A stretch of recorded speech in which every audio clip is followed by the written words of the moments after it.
With your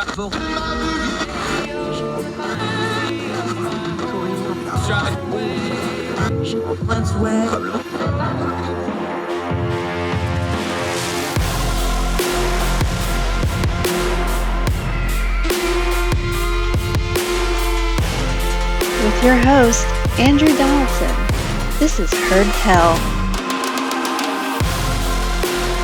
Welcome to Heard Tell. It's a Wednesday. It is July the 6th, year of our Lord 2022. Hope you all well. Welcome to Heard Tell. I'm Andrew Donaldson. Thank you so much for giving us the most precious thing you have, your time, as we try to unwind some really messy stuff in the headlines and turn down the noise of the news cycle on some important topics today. Loaded show. Very excited about what we have for you. We're going to go out to Minnesota, where the GOP legislator accidentally passed edibles into law. We'll talk about how that got into being a bit of a mess. Also on the program today, great guest. We're going to set it up in the second segment.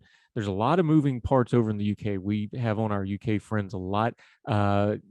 Developing stories really started breaking on Tuesday afternoon as we recorded this. Albie Amankona, a great Young Voices contributor over in the UK. He's done a lot of media over there. He's a graduate of London School of Economics. Really, really sharp, smart fella. But we're going to have him on and talk about the breaking developments in the UK with Boris Johnson once again on the brink. But also part of that conversation we want to have with him, we're going to talk a little race and racism and what do we do with race in the context of politics and culture, how culture changes how something universal like race relations manifests itself different depending on the cultures, and how holding politicians and ourselves accountable is a big part of dealing with those types of issues. Albie Amankona, very excited to have him on the program today. And the next segment, we're going to set up those developing and breaking stories over in the UK for you. But first, we're going to end the show. Kind of a UK theme today. A food bank got broke into over there. Now, why is that in our uplifting segment? Because of how the community reacted to that. We'll go to York. Those of you that are Downton Abbey fans like me will recognize that. We'll go over there in our end of the program segment. But let's start here in a real world application. We talk in things like inflation and cost of living when we talk to our UK friend here in a minute. We talk about these things in really high terms sometimes, almost detached. I'm guilty of it too. I do it all the time. We'll start talking about the theories of things and the ideology of things, almost like a theological thing instead of a practical thing at church, where they start getting into some deep concept instead of, hey, I'm having a crappy week, I just need to be encouraged here. We tend to do that with things, especially things like inflation, cost of living, gas prices, things like this. There's a wonderful piece written in the Los Angeles Times, and I mean wonderful not because of the subject matter, but because how it was addressed by Nathan Solis, the writer who wrote it up. LA is famous for its street vendors, especially its taco vendors. So this is a great example to kind of maybe bring down the dialogue on things like inflation and food prices and gas prices and cost of living and make it into a real world example. On a recent weeknight, this is from the Los Angeles Times, street vendor Renee Oracoza was busy flipping store-bought tortillas on a makeshift grill as she prepared carne asada and chicken tacos for sale near MacArthur Park. Supply costs more these days, and sometimes Ornazoka had to cut back on the meat in her $1.50 tacos. Prices go up, she said, from Mexico, but might not matter to hungry people who have money. Rising food and fuel costs have forced some street vendors to ration their supplies or raise their prices based on what some take for granted as convenient and affordable food. But many entrepreneurs, their livelihoods are at stake amid soaring inflations. From April 2021 to April 2022, the prices have jumped 14% for meat, poultry, fish, and eggs, according to the United States, one of the largest increases since 1979, according to the Bureau of Labor Statistics.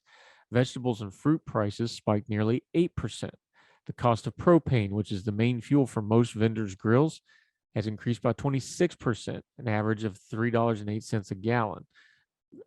In the waning light of day, smoke from the Avenue 26 Taco Street Side Grill in Little Tokyo wafts through the air, beckoning hungry patrons just getting off work.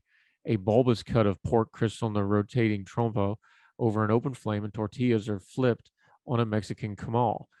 Erasmo Reyes, by the way, my Hoblaw is not great, so as I mispronounce these things, just bear with me, forgive me, and I do apologize. Erasmo Reyes and his son Cesar watched as several cooks prepare carne asada and tacos al pastor for a steady stream of customers. The stand first opened on Avenue 26 in Lincoln Heights more than a decade ago. During the pandemic, a bustling food night market sprang up, attracting hordes of foodies, more vendors, and eventually problems.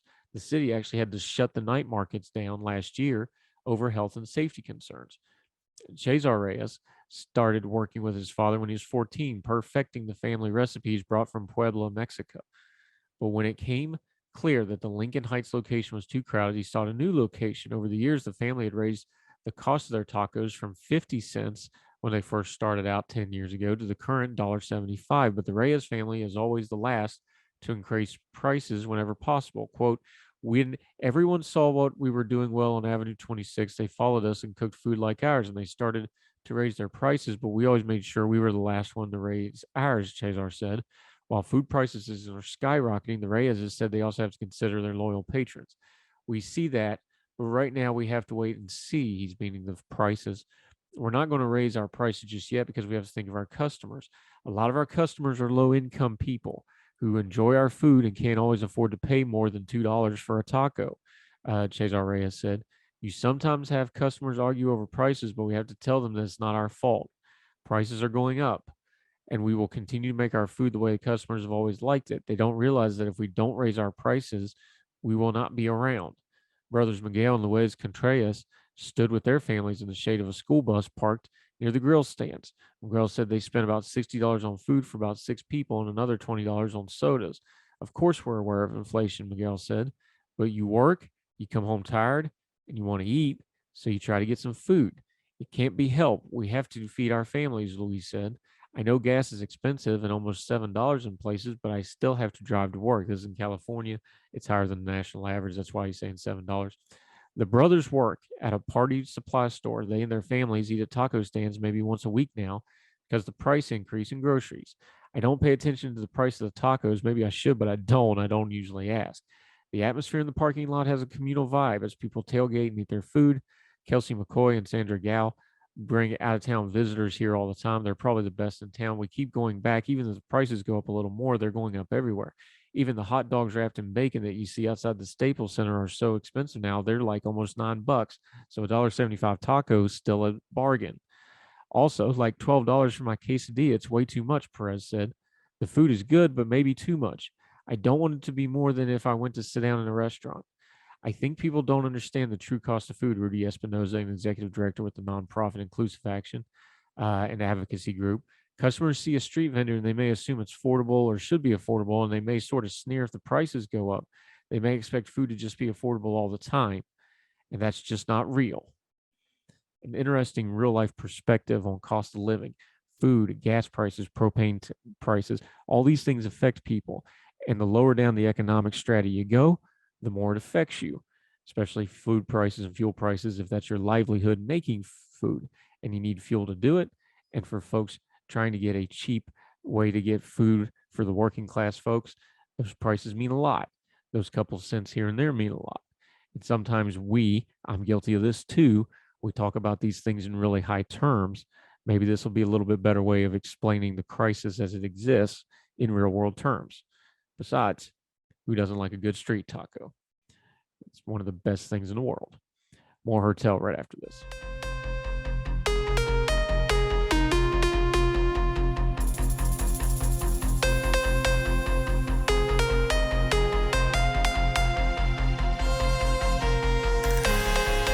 Dr. Hertel, I want to set up the background on what we're going to be talking about with our guest, Albie Amankona, who's joining us from the UK today. We kind of had breaking news. We do pre-record that segment, so some of this changed as we were recording this. This was going down.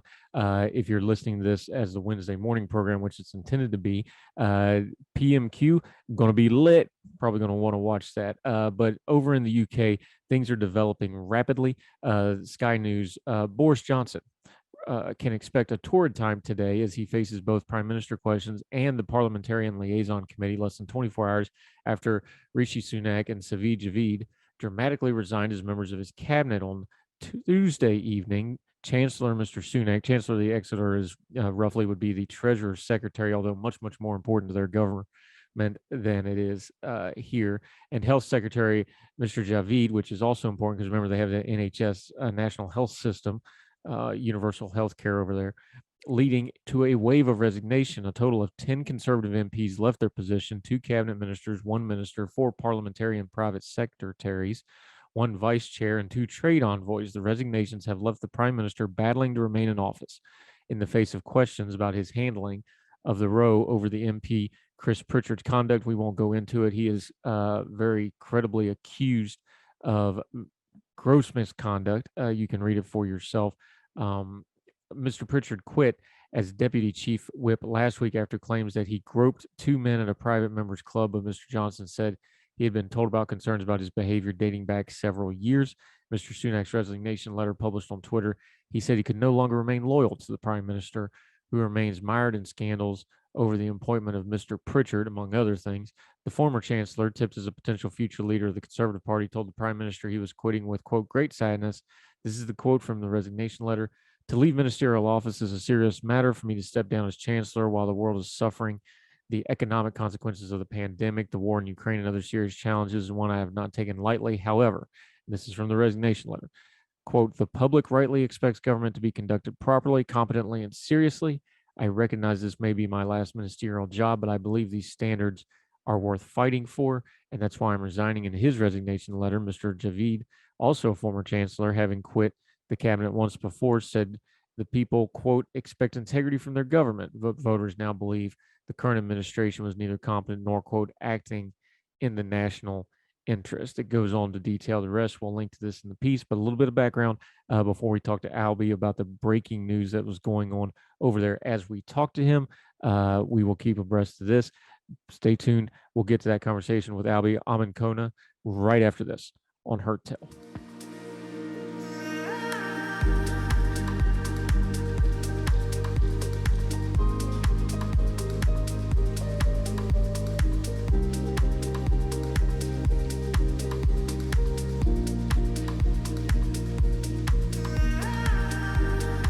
Okay, very excited about this guest. Been wanting to get him on for a few weeks, but he's a very in-demand, busy feller, but we're thrilled to have him with us. Another Young Voices contributor. This is a very smart man. Put him in your information rotation. I've really enjoyed listening to him, and I'm thrilled to talk to him and now call him a friend. Albie Amankona, how are you, sir? Thank you very much for joining us here on Heard Tell. Andrew, it's good to be here. I don't know whether to say good morning or good evening, but it's good to be on the show nonetheless. Yeah, as we're recording the afternoon in the U.S., it's evening in London. It's been a very, very busy news day for the U.K., so let's just start right there. We were going to talk about it anyway, but in the last few hours, we've had some breaking news. Again, we're recording this, so if you're listening to this on Wednesday morning, these things may have changed, but we've had some very high-profile resignations. For the American audience who doesn't understand what a Chancellor of the Exeter is and these sorts of things, these 2 gentlemen that resigned, who are they, first of all, in the government, and why is that a big deal that's kind of changed the narrative on this a little bit? So the 2 gentlemen that have resigned, I'll start with the Health Secretary because that's probably relatively easy for an international audience, but the Health Secretary is in charge of the NHS and healthcare for England, and then also social care as well for England. So he essentially runs the NHS, was instrumental in the sort of the response to COVID and a lot of the COVID regulations and the rules that came in place after Matt Hancock had to stand down last summer for the affair that he had with one of his advisors at the time. So that's Sajid Javid, who was the Health Secretary. He was actually also previously Home Secretary and previously the Chancellor. And then he stood down, Sajid Javid stood down as Chancellor and Rishi Sunak took over as Chancellor. And the Chancellor of the Exchequer is essentially the person that is in charge of the Treasury, which is in charge of things like taxation, things like government spending, and essentially has the purse strings of the United Kingdom. So 2 very powerful figures over the past 2 years in charge of the COVID policy and the COVID response. Yeah, and for the visual, if you watch Prime Minister Questions on Wednesday morning, the last couple of weeks, these are the 2 guys that sit right beside Boris Johnson. That's who they are. To the outside observer, when you're having crises and things like this, These are both ambitious men. Both of them have been named for, a future in politics. What part of this is the current crisis? Because let's be adults here. They're not really learning anything about Boris Johnson. They don't already know. They know this man very intimately over a number of years. They've decided for their own self that they need to step away and separate from him. So how do we parse that out in the visuals of this and also in the politics of it?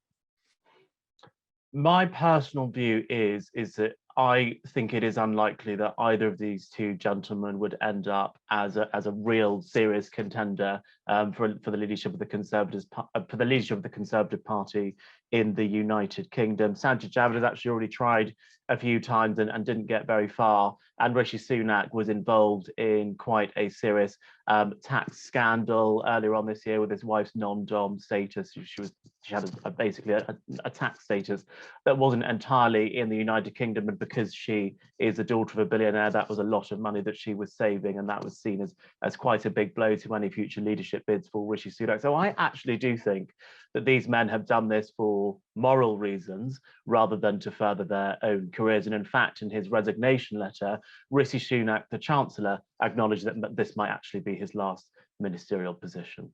Does that give this heft? Because let's go to the guy who does have the job that this is all centered around, Boris Johnson. It's just been a drip, drip, drip this year. He'll have a high moment, and then we have a personal crisis, usually somewhat self-inflicted. Let's just be honest. He'll have a high point. He'll get out of a scandal, and then another scandal comes. Is this going to give more weight than the last one? Because we've done this Boris Johnson resignation watch before. We've done it a few times. The British press is treating this like it's a lot bigger deal and more imminent. You're there, we're not, you tell us. Does it feel like that to you, that this is different this time? I would always be hesitant to predict the downfall of Boris Johnson, but this, to me, it does feel different, because what all of the other scandals were missing were these big cabinet resignations, and the Chancellor of the Exchequer is essentially the most important cabinet position after the Prime Minister, and the Health Secretary, because of how important the National Health Service is in the United Kingdom, is also a very important cabinet position. To have both of those resignations literally happen within minutes of each other, Andrew, they were announcing both of these resignations, is quite a big blow. But there is nothing constitutionally which forces a Prime Minister to resign after cabinet ministers actually, resign themselves. So what some people are thinking is that he could hold on until the 1922 committee has its elections in a couple of weeks' time, and what we think might happen with the 1922 committee, which is essentially like a trade union of the Conservative Party, is that it could elect essentially a bunch of rebels to the executive who could change the rules on when votes of confidence rather can happen, and it could usher in a vote of confidence before Conservative Party conference in October. Yeah, Albie Amankona join us.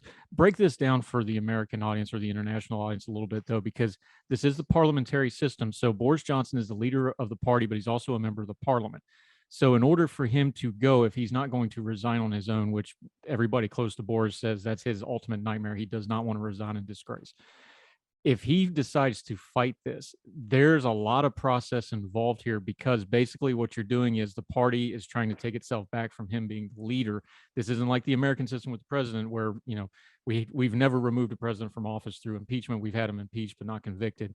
There's a lot of dirty processes here that are kind of unclear and kind of uncharted territory, really, if he decides to really fight this, isn't it? Because if he doesn't want to go, it's going to be hard to make him go, isn't it?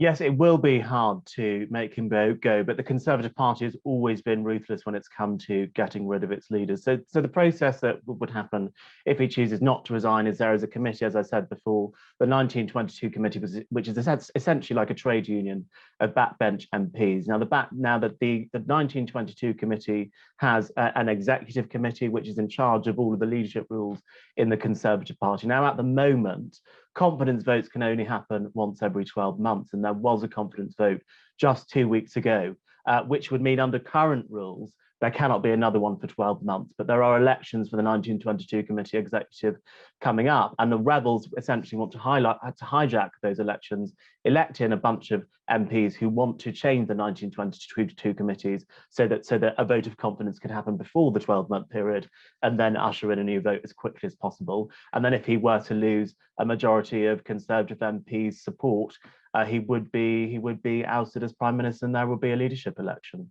Yeah, and the other option here that some have been talking about is they think it would be a desperate move. Would Boris Johnson call a general election and take his chances? So this is something which I've heard periodically over the last couple of weeks. It is actually something which the Prime Minister has denied. It would be a very high risk strategy, Andrew, because the Conservatives aren't doing too well in the polls. They're not doing, it's not sort of a 1990s level of polling disaster that we saw with Tony Blair and Sir John Major, but we are, a good 7 or 10 points behind Labour in the polls really quite consistently now for a couple of months. So it wouldn't seem to me to be an electorally prudent decision to go to the electorate right now to vote in a general election. We've already had many over, well, since Brexit, really, since 2015. I think there have been 3 general elections, and we don't need a 4th one. Yeah, Albie Amankona joining us from over in the UK. Crisis reveals things. Crisis brings pressure. Pressure reveals fault lines. How much of the political stuff that's going on in Parliament, and to be fair here, the Labour Party has not exactly been covering themselves in glory either, although Boris is going to get all the headlines because of this. It's been kind of a mess the last few weeks. How much of this is the crisis, the cost of living crisis? Every time we talk to our UK friends over, they're like, oh no, this is all anybody's talking about is cost of living. There is some international stuff. Northern Ireland's a mess. At some point, is there a feeling in England that the government, Boris Johnson's line has always been, we're going to get on with it. We're going to get on about the business. He's done that to that point. Does it feel like the government is kind of grinding down and getting under the weight of all this? And with the cost of living crisis, that's just so much more pressure, and that's bringing a lot of these fault lines out. Undoubtedly, the biggest issue facing the British people at the moment is the cost of living crisis. We've got inflation at 9.1%. We've got fuel prices spiraling out of control. We've got gas companies not passing on the government fuel duty cut onto consumers. People are really feeling the punch. And to the government's credit, they have actually come out with quite an unprecedented package in support to the British people. A lot of people argue that there's not necessarily a conservative way to handle a cost of living crisis by essentially handing out money to people. People like me would perhaps prefer tax cuts, but nonetheless, no one can argue that the government isn't at least trying to solve the problem. But all of that, Andrew, is being overshadowed by the way that the Prime Minister and indeed Number 10, supported by the rest of the cabinet, respond to what can actually be quite simple events that just require a good response from the Prime Minister and a good response from the government, and none of that seems to have been happening.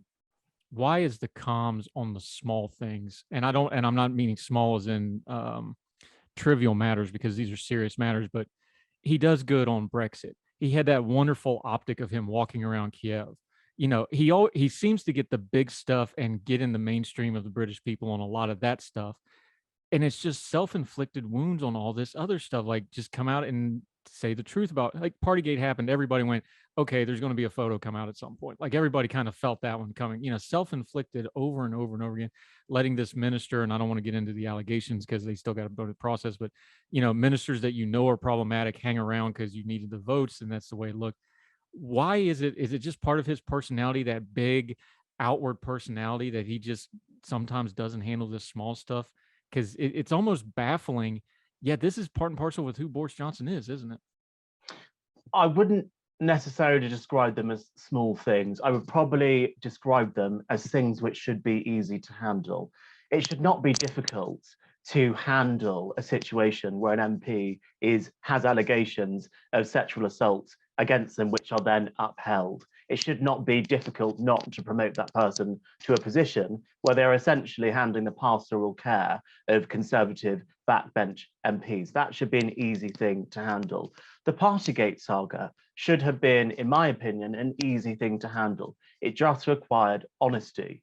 And what a lot of Boris loyalists will say is he's got all of the big calls right. But when there are so many of these easy things to handle, which are handled abjectly terribly, it piles up and it ends up in a situation like this where we've got 2 senior cabinet ministers resigning. And I think this all actually stems from the Patterson scandal last year. So this has been going on since around October or November time last year. Yeah. Albie Amankona joining us. That's why we have him. He says it way more elegantly than I did and got to the point much better for my bad question. Well done, sir. Appreciate that. We're going to take a quick break. That's the headlines coming out of Britain as today. When we come back, we're going to talk some culture stuff. His work on race. We're going to talk about how this is a universal human issue, but culture does seem to affect how it manifests itself quite a bit. Also talking some more about our friends over yonder from our side of the pond. Albie Amankona continues to join us on Heard Tell right after this break.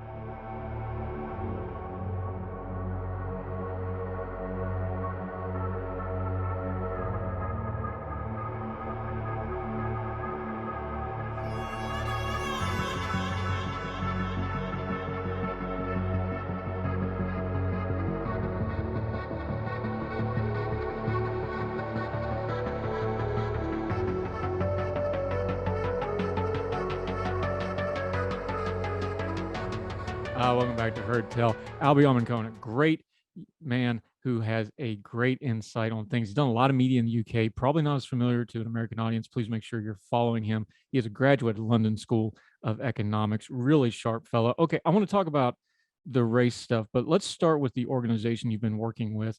Carve, just way of introduction, just explain to people what that is and why you saw a need for that with your colleagues that do that with you.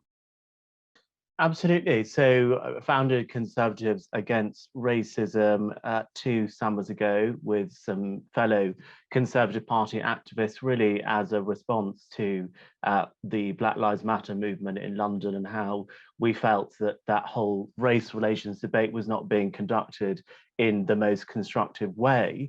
And I'm fundamentally of the belief that Britain is best run under Conservative governments. And that means that as the demographic change happens in the United Kingdom, that is going to require more people from all different backgrounds in the UK, including ethnic minorities, to vote for the Conservative Party. I do not think it is a good enough reason, Andrew, for people not to vote for the Conservative Party because of the wrong perception that the party is racist and that they feel that they are a race traitor for doing so. You know, the values of having a small state, low tax, pro-business, pro-family environment where aspiration and self-reliance are important are not values which are ascribed to one particular race. In fact, I would argue that my grandparents who came over here in the 1950s had those exact beliefs that many Conservatives have today.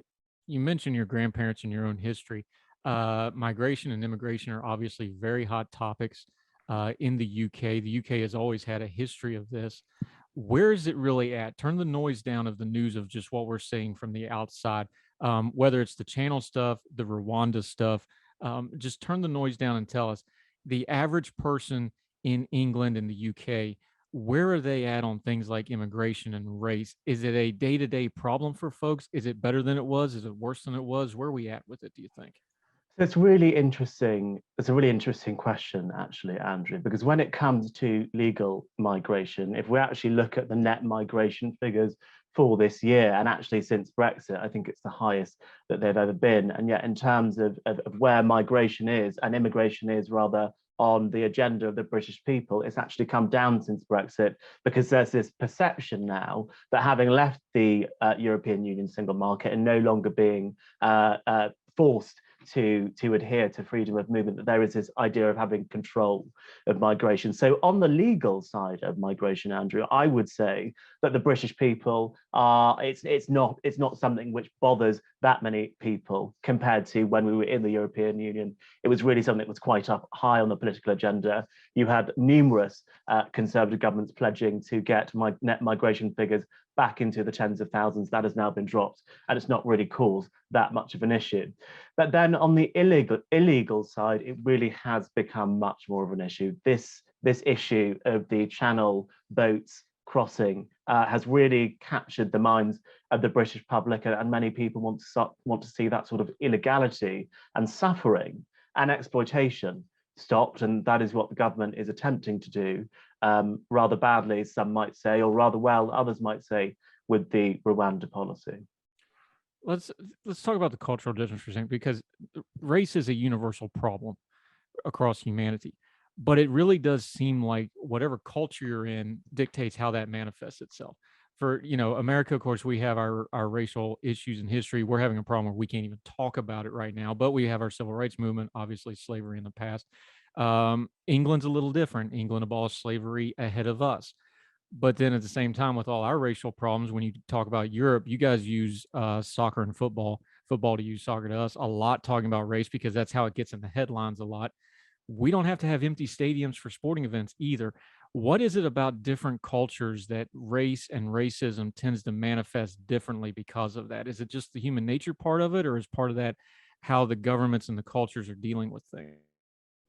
I think it's a bit of both. I also think it's partially to do with history and actually how migrants ended up getting this country, and whether or not you would even kind of class people of different skin colors migrants. In the US, it's a very different situation to Europe when you've got African Americans and white Americans, or however you describe white European Americans. I'm not sure of the exact terminology, but you wouldn't argue, I don't think, that an African American was any more or less of an immigrant than a WASP was, for example. At least that's the view from the United Kingdom.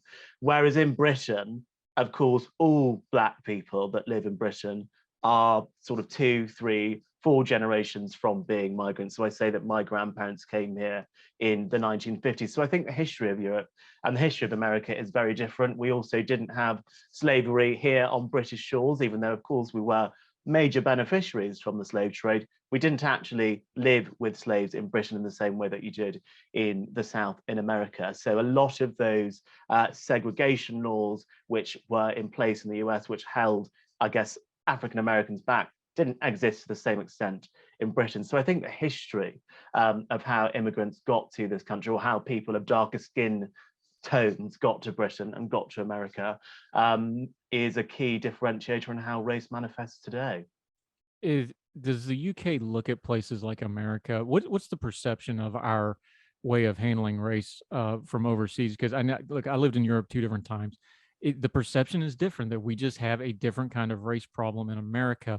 What is it right now? What's the perception? You mentioned the Black Lives Matter protests. There's been other things.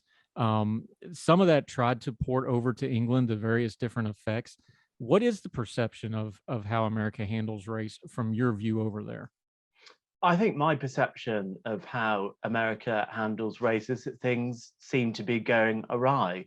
On one side of things, on the left wing of politics, the sort of democratic view, you've got critical race theory infiltrating, what used to be quite a peaceful and reasonable civil rights movement, and it's turned it into this movement where the going mentality is that all white people are racist, and that there is absolutely nothing that any Black person can do as an individual to rid themselves of this structure of racism which has been created around them, and everything to do with American society holds that back.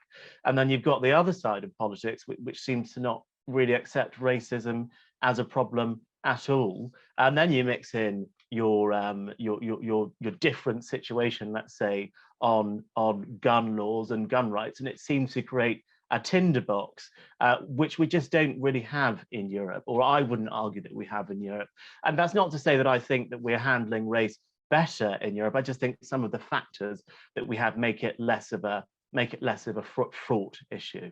Yeah, we definitely have some built-in cultural stuff that we have not worked out amongst ourselves. That's a very fair criticism. Like I said, we're at a point where we're having trouble. We haven't developed a common language on how to talk about race, I think is a good way to explain it.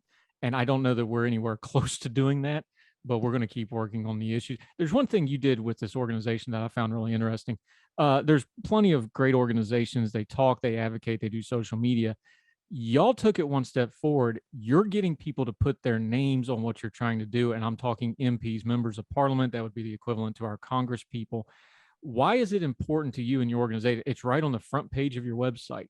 Why is it so important for you to get them to put their names on it, to get them to commit to these principles, put their faces on it? Race is one of those things where getting accountability for it is really, really hard, but you seem to make it a center point of what you're trying to do. I find that admirable. Why is that important to y'all, though?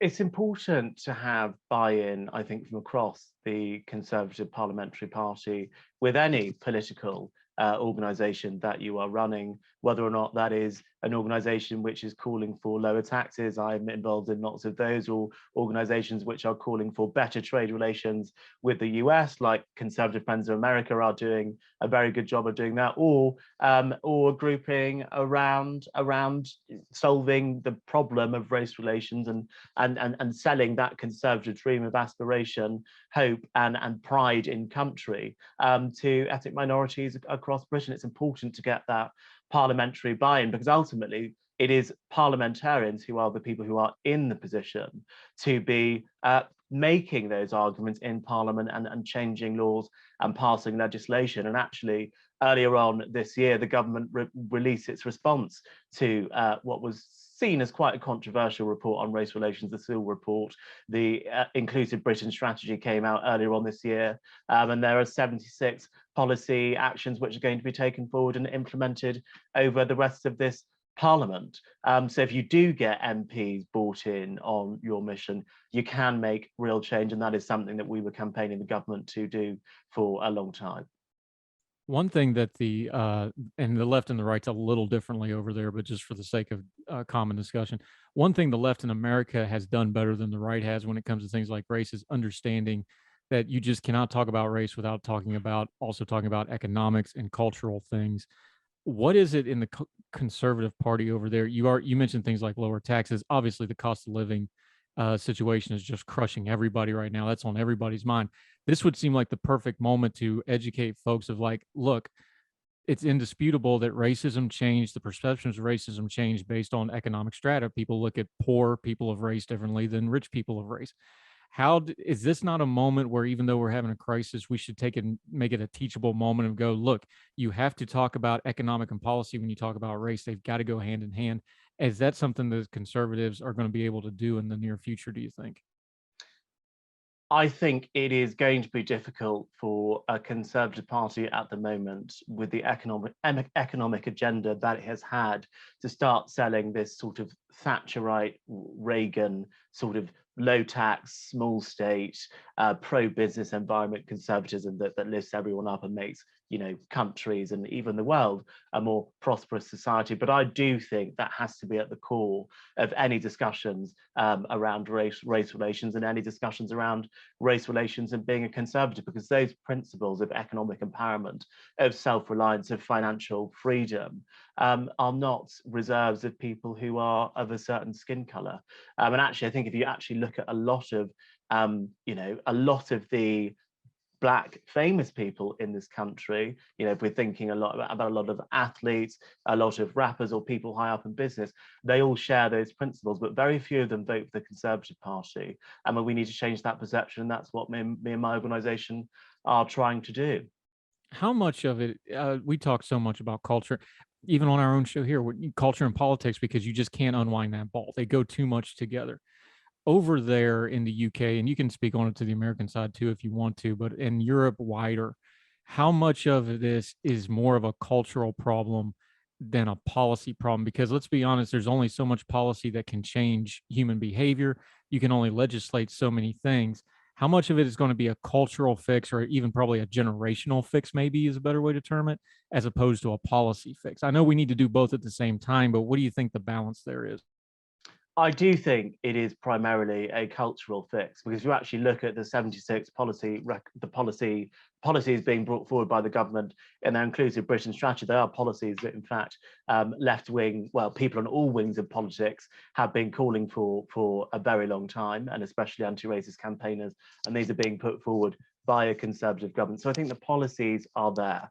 I do personally think it is something which is more cultural. It's about how we talk about race. It's about how we sell this broader idea of capitalism to a generation of younger people who feel that maybe capitalism hasn't quite worked for them. A lot of us aren't able to afford to buy our own homes. A lot of us aren't able to participate in the labour market with the same job security as our parents had done. You know, we're even experiencing a fertility crisis because people just don't feel like they have the economic fundamentals to have children. And I think this builds into this general feeling that capitalism more broadly needs a bit of a control alt delete moment, and I think this is part of that moment. Let's just deal with that there in the minutes we have remaining, though. what's the language we should be using? Because like you just said, we need to be able to discuss it. What's a better terminology? Do we need some new nomenclature? Because and I want, one of my core principles has always been, economic freedom is freedom. Because if you can't eat and you can't take care of your family, that's going to trump everything else. So like you just said, how do we marry those things? What's some of the better language we should be using in nomenclature, do you think? I think we've got to stop being so liberal with the word racist. To be fair, when I say we, I mean the commentariat and the media more broadly, I think, is really overusing that word to a point where, for some instances, it doesn't really mean anything anymore. I think, but on the other side as well, I think we've got to stop all of this woke anti-woke nonsense, because no one's, when people use words like woke and when people use words like anti-woke, they're very nebulous phrases and no one really knows what they mean. We've got to be specific. If we are talking about how are we going to improve the educational outcomes of Black Caribbean boys, that's what we need to be talking about. If we are going to be talking about how do we replicate the educational success of the British East Asian community for the rest of British children, we need to be specific about that. We need to be specific with the language that we're using and not use these nebulous terms like institutionally racist or woke or anti-woke. We need to be specific, targeted, and that's how we'll move forwards. How do we, because racism by the very definition of the term is a people problem, how do we make people understand that it is a people problem that you have to deal with on a personal level? Because I think that's where a lot of the disconnect, on social, everybody's 10 foot tall and bulletproof on social media and says whatever they don't in their daily lives, their daily interactions with their communities and things like that. How do we talk about that issue on an interpersonal basis? Because like you said, we use racism way too fast usually, although there are some racists. Most of it is prejudice and born out of ignorance. How do we use the language change in that situation to make this back to a people problem and kind of make it everybody's problem to work on a little bit, as opposed to just something we're yelling about on social media? Genuinely, and this is going to sound very British of me to your audience, but I just think we need to get our manners back. And this is not just on the issue of race relations. I think this is just on any issue which is discussed on social media nowadays. It just descends into people hurling insults at each other and then trying to get each other fired for saying something which is wrong, and not really giving people the same respect and chances that you would if you were having a face-to-face conversation with that person. I think our human relationships have become less human in a way. So it's harder for us to see that other point of view. It's harder for us to give that ground, to let someone make a mistake, apologize, and then learn from it. And that's actually one of the core parts of my campaign at Conservatives Against Racism. There will be people that say things which are wrong, but as long as they learn from that situation, show some contrition after that situation, and then behave differently afterwards, we should allow people to make that journey on their own and commend them for it afterwards. Yeah, what a concept. Have a little graciousness with folks. That would cure a lot of our societal ills, I think. Albie Amankona, what a wonderful conversation. We will have you back very soon, my friend. But until we get you back on the show again, let folks know where they can be following you on social media, your organizations you're working with, and all the things you have going on over there, my friend. Absolutely. Well, it's been great to speak to you, Andrew. Thank you so much for having me. Anyone that's found anything that I've said reasonably interesting, and no worries if you don't, you can find me at Albie Amankona on Twitter, and then the website is carfe.org. Yep, and his social media information is in the lower third graphic there if you're watching on YouTube, Facebook, or the Big Talker app. We will do this again very soon. Hope to have you back. Thank you so much for the time today. Appreciate it, my friend. We'll talk again real soon. Thank you, Andrew. Thank you, sir.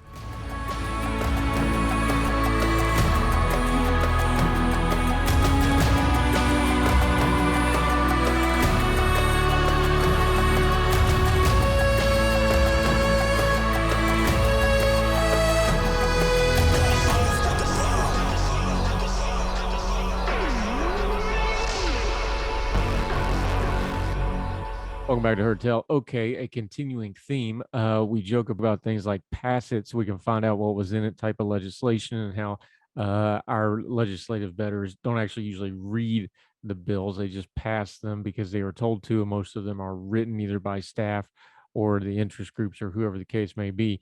Minnesota, we have an extreme example that's a little bit funny. Minnesota accidentally, according to some of them, legalized edibles. A Huffington Post covered this, said it is unclear if state Senate leaders fully realized the law would legalize Delta 9 THC edibles before they agreed to pass it. Senator Jim Abeler admitted to the Star Tribune he thought the new law would require only Delta 8 THC products and didn't realize the new law would legalize edibles with any type of THC. Delta 8 and Delta 9 are both cannabinoids, but Delta 9 is more common and easier to extract, while Delta 9 is more potent. It also has the same side effects, including mental fog. Delta 8 tends to just relax people. I thought we were doing a technical fix, and it winded up having a broader impact than I expected, Abler said. He seemed surprised that the amendment passed on a unanimous voice vote, saying, that doesn't legalize marijuana, we just didn't do that, of which he noted he laughed after saying that. Or are you kidding? Responded Tina Leibenberg, a Democrat from Rochester, according to the Reformer. Of course you have. No, just kidding. We'll do that next. High times up in Minnesota. Sorry, couldn't help it. More Hertel right after this.